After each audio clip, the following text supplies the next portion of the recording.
This is the first part of my research of the phenomenon known as the Golden Woman.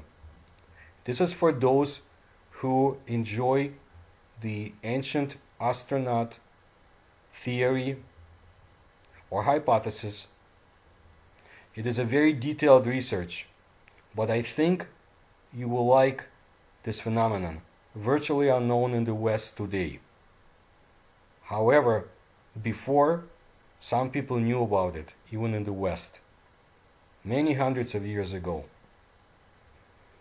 Some Russian researchers and myself believe that the Golden Woman was an extraterrestrial robot abandoned on our planet. But what caused this robot to be immobile, as was reported later in some legends? Was it the thrust of a Viking battle axe, maybe? So let us look at the legends of this very strange and ancient idol. No one knows where it is hidden today. It is quite possible that its lair is in the northern Urals, the Ob River, the Putaran Mountains of the Taimyr, or elsewhere. And one day I'll tell you about the Putaran Mountains and the secrets that are hidden in its volcanoes, but that will be for another project. Konda is a river in western Siberia, a tributary of the Ob River. Marshy forests surround Konda's shores. This is Yugra, a place of some heretofore unsolved ancient mysteries. This land has been populated by various tribes since ancient times, as far back as the Mesolithic age. The tribes left behind many tombs, settlements, artifacts, and unsolved mysteries. One of them is about Golden Woman, Zolotaya Baba in Russian. Baba has a few meanings. It means woman and also grandmother. So Zolotaya Baba. Today the territory of the Yugra land is better known as the Khanty-Mansiysk Autonomous Okrug district. The language of the Khanty and Mansi belong to the Finno-Ugric family. That includes also the languages of Hungarians, Estonians, Saami, Udmurtskomis, and others. That's also important to know. In the old documents of the Russian Empire and in scientific literature, Khanty people were called Ostyaki, and the Mansi people were called Vaguli or Vagulichi. The term Ob-Ugric has been used in scientific writing to designate the Mansi and the Khanty as one entity. Yugra and Yugoria were Russian terms in the annals of the 11th to 15th centuries for the territory of the Arctic Urals, Western Siberia, and the tribes who lived there. The Khanty and Mansi originated from related and yet different cultures. Religion of the Ob-Ugric people was totemistic. Each clan possessed a sacred totem, as well as animistic. Shamans, the tribal priests or medicine men, supervised religious rites in the sacred places. Horses, reindeer, and other animals were sacrificed under a tree. Spirit effigies were smeared in the area of their mouths with blood, and this is how they were fed. Human sacrifices were performed in ancient times as well. The Ob-Ugric people were regarded as cannibals by West Europeans who themselves actually never came in contact with the Siberian tribes until time in the medieval period. The fantastic descriptions that appeared in Europe were of unfamiliar tribes inhabiting the eastern Yugra lands. They were mostly called the Samoyeds. However, one early European traveler, a Franciscan friar named Giovanni del Plano Carpina, he traveled to Central Asia and Mongolia in 1245-47, and he was the Pope Innocent IV envoy to Mongolian and Tartary land. And he provided interesting stories about the mysterious aspects of the Ob-Ugric people.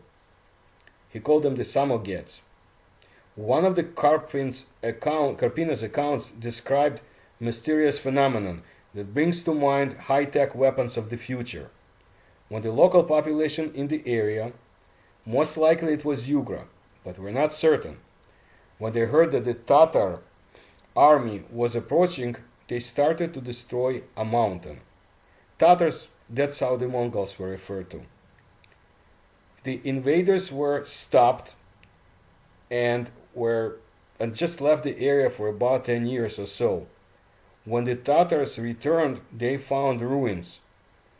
Then they tried to approach the locals to find out what's going on and to conquer them, but they failed to do so.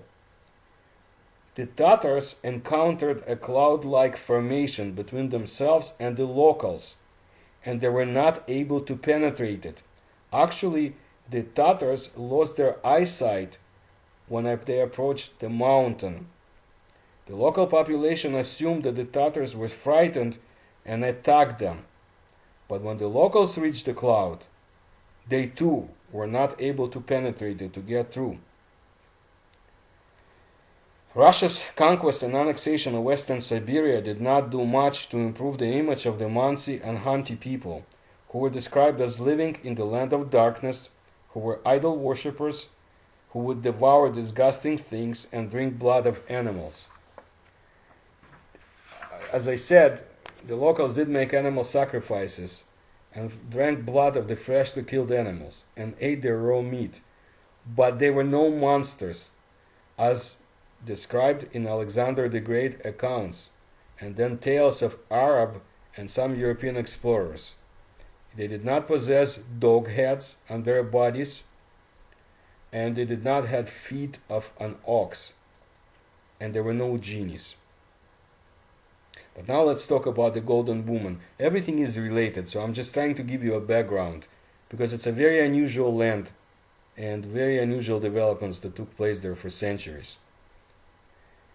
It was said that the Golden Woman was made from pure gold. No one had the right to see her. No one had the right to enter her cave full of treasures. The exception was made for hereditary guardians who wore red clothing and collected presents brought to the taiga idol by local tribes. But how did the Ob-Ugrians come to possess their sacred Golden Woman?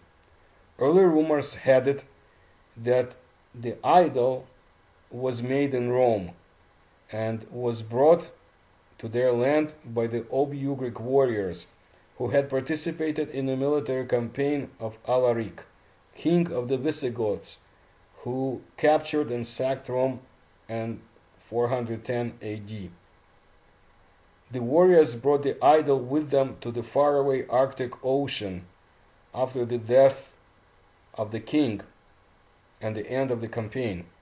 However, such holy statues were not manufactured in Rome.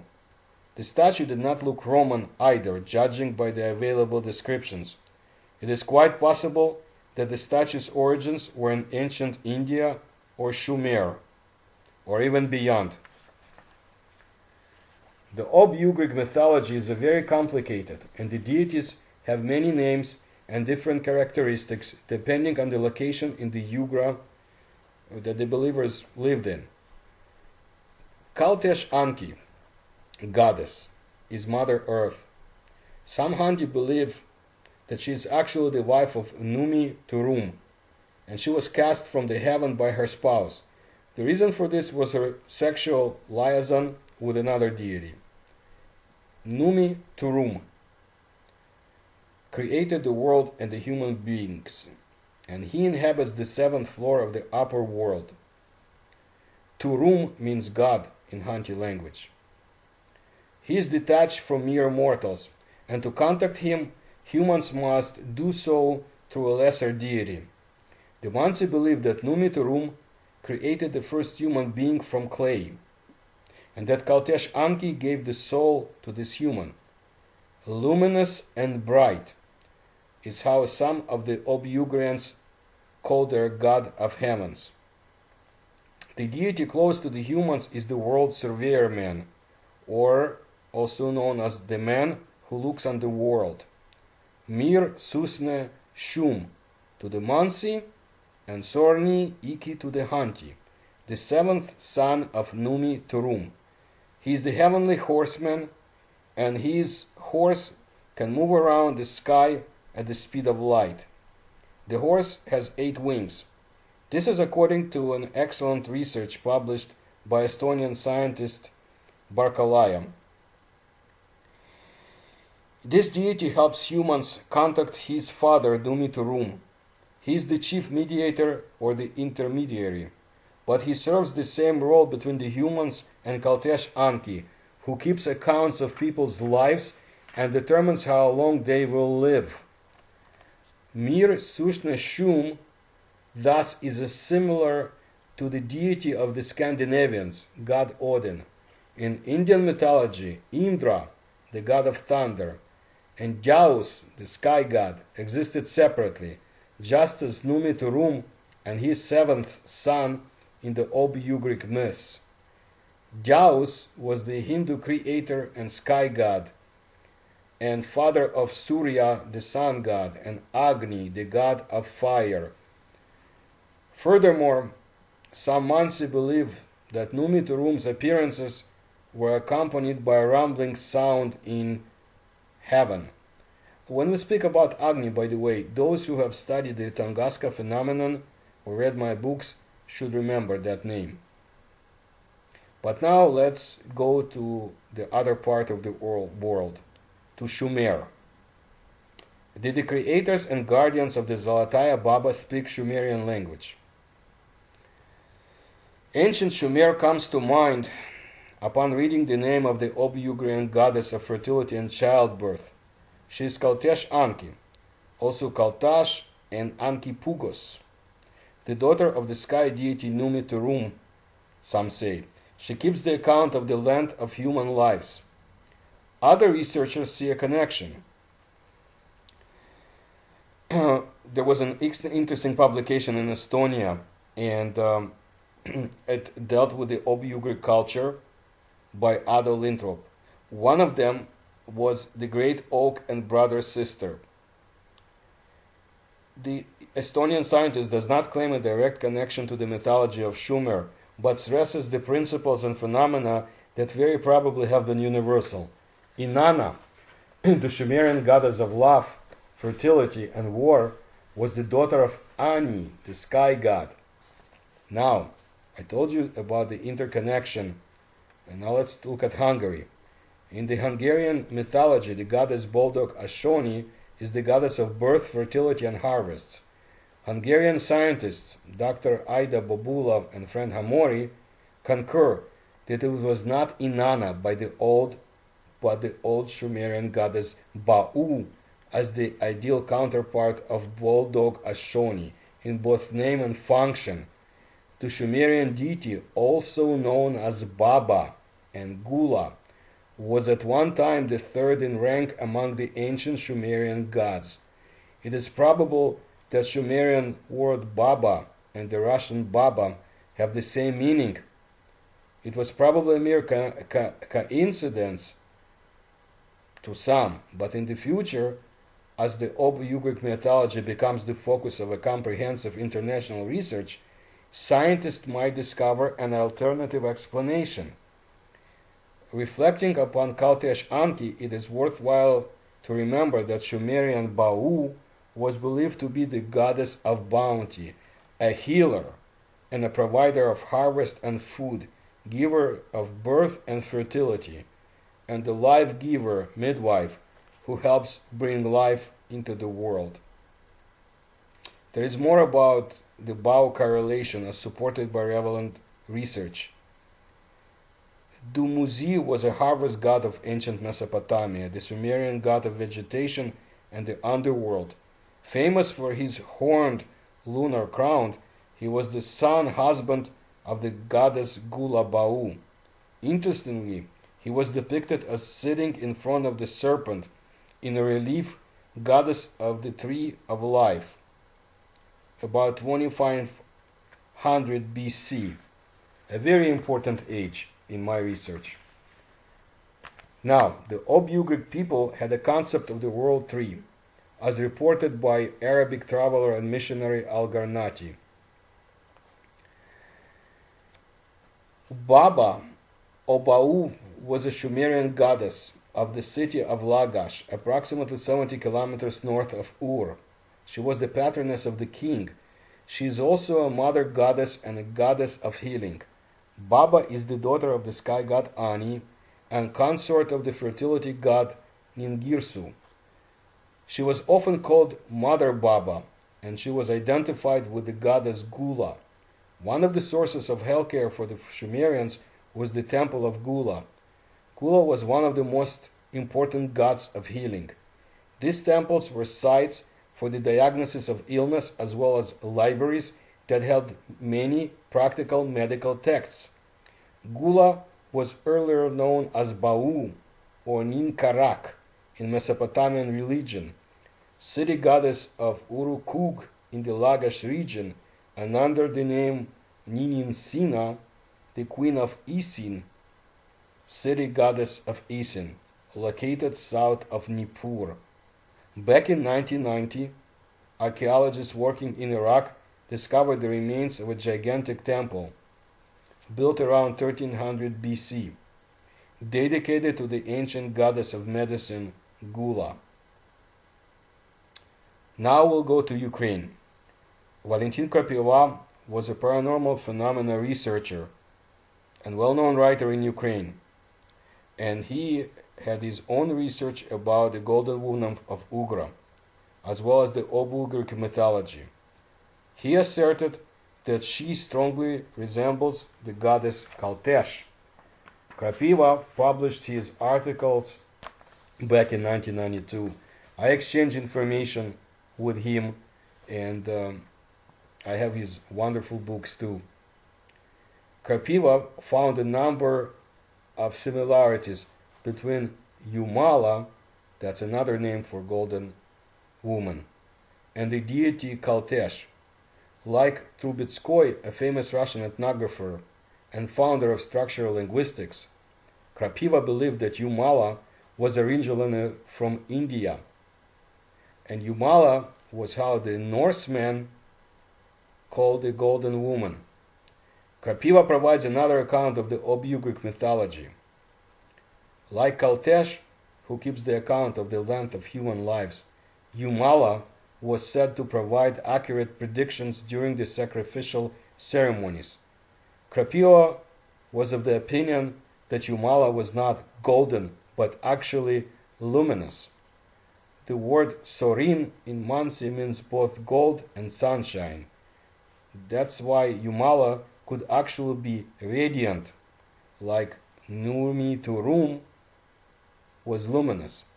The Europeans, unfortunately, were only attracted to the term golden. As such, she must be compared to Kaltesh, who, like her husband Numi Turum, in some legends he was the husband, in others he was the father. Kaltesh and Numi Turum were quite extraordinary deities. When they were exiled from heaven, the pair landed on earth and sent their 6, not 7 stated Krapeva, but 6 sons to all corners of the planet. To move around, the sons used a winged cloud and communicated only with those human beings who possessed exceptional abilities. Numiturum dwells alone in a bright house or dwelling on the 7th heaven. It is from there that he sends his messengers to earth, but on occasions he does receive human messengers who are worthy to associate with him. The Hanti, we must add, believed that even the shamans could only get to the 5th heaven, or floor of the upper world. The dwelling of Numiturum is quite fascinating. There are vessels containing living and dead water. The master of this dwelling can teach worthy people different useful trades and arts, as well as healing. Once, his spouse Kaltesh requested that he strengthen the earth with an iron belt. He obliged, and the belt became the Ural Mountains. Numiturum knew about iron ores of the Urals in the ancient times, well before they were discovered in the later periods of our history. Numiturum was able to perform all sorts of miracles. When the time came for him to die, Numiturum immersed himself in the deluge waters and regained his youth. Then Krapiva added an episode about Numiturum that echoes mythologies of ancient China and Minoan Crete.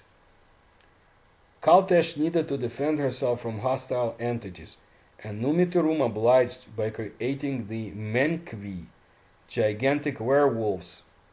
Their bodies were invincible, but even if something destroys the Menkvi, there is a way to repair the damage. It is possible to create a new Menkvi from bodies of his fallen comrades, just as it is possible to use parts of robots to build another robot. And this information about the Menkvi leads us to the Orient, and about the same time, 2500 BC, about the same historical period. Huang Ti, the legendary Chinese emperor, or the Yellow Emperor, had fascinating assistants who had developed civilization in the south of China. Their exact nature is hard to discern, whether they were living organisms, independent mechanisms, or remotely controlled robots. Ancient sources named them as Qi Yu and his brothers. The brothers were identical. Qi Yu had 4 eyes, or at least this is what people described as such, 6 arms or manipulators. Qi Yu had a remarkable head. It was made from copper and had a metallic forehead and strange tridents in place of ears. According to the local legends, the metallic head was cut off from the body one day and buried with all appropriate safeguards. It was buried separately from the body. Years later, this head continued to emit heat. On occasions, a reddish steam-like cloud would come from the burial site. Qi Yu was able to move in the rugged areas like an all-terrain vehicle today, and he had the ability to fly, albeit for a short time span. The creature ate stones and sand, and through this diet it obtained energy that was necessary for the creature's movements. Most likely, Qi Yu and his siblings were complex autonomous mechanisms, similar to robots. But now we must go on to the fascinating, mysterious, and fabulous ancient civilization, the Minoan Crete. We know so little about it, but the more I research, the more fascinated I become with the secrets of Crete. And I've done quite a lot of research for many years, and I'll tell about it somewhere else. In Greek mythology, Kronos was the son of Uranus and Gaia, and the youngest son of the 12 Titans. Zeus was the youngest son of Kronos and Rhea. He became the supreme ruler of Mount Olympus and of the pantheon of deities who lived there. Zeus led the rebellion against his father and the dynasty of the Titans, defeated and then banished them. Talos was the giant bronze protector of Crete, a creature made of bronze, given by Zeus to Europa and their little sons after he defeated Kronos, to be their protector and guardian of Crete. That was Talos' role. He was the last of a generation of men of bronze, sprung from the ash trees. Talos guarded Crete by running around the island 3 times every day. Upon seeing the intruders appear, he pelted them with huge rocks. For example, he did it to the well-known expedition of the Argonauts. A Soviet researcher of the antiquity, Snisarenko, wrote that when Talos was unable to sink the invaders' ships, he would make his body red hot by standing in fire, and then he would ambush the trespassers when they landed, and he would finish them off through his deadly embrace. There was another curious deity of the Obyugric people. She was Churos Nai Anki. Churos means ocean. Nai means female deity, as well as fire or flame. Anki means mother. Although any information about this deity is very contradictory, two researchers were able to find out interesting details from the Hunter mythology and their comprehensive scholarship. And the names of them were Irina Karapetova and Karina Solovyova. Based on their research, Churos Nai Anki emerged as the mother of the celestial fire and everything living, and as the most powerful god. And she was said to be living in the Eastern Ocean, and is the goddess of the Eastern Fiery Ocean, or the sea fire. Some sources state that she is mother of Turum. She is considered to be a figure of alien fire, and she was identified with the violent worldwide whirlwind or fiery deluge. And she can be so powerful as to be the mistress of the destinies of other souls.